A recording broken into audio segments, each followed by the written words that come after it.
السلام علیکم۔ نیچے والی دعا چاہے سچے دل سے پڑھے یا جھوٹے دل سے، انشاءاللہ تمام کاموں میں آسانی ہوگی۔ دنیا و آخرت کے کاموں پر آسانی اور سب مشکلیں انشاءاللہ دور ہو جائیں گی۔ بسم اللہ الرحمن الرحیم۔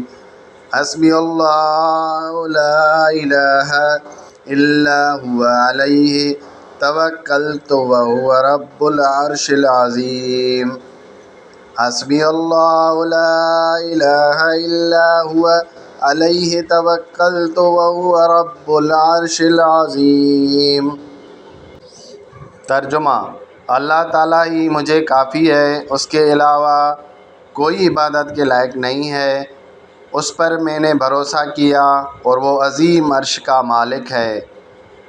جو شخص صبح کے وقت یہ دعا 7 مرتبہ پڑھ لے تو انشاءاللہ اس کی دنیا و آخرت کے کاموں میں کفایت و آسانی ہوگی۔ مذکورہ دعا چاہے سچے دل سے پڑھے یا جھوٹے دل سے پڑھے، پریشانی، مشکلیں سب دور ہو جائیں گی انشاءاللہ۔ 7 مرتبہ یہ دعا پڑھنی ہے۔ صبح کے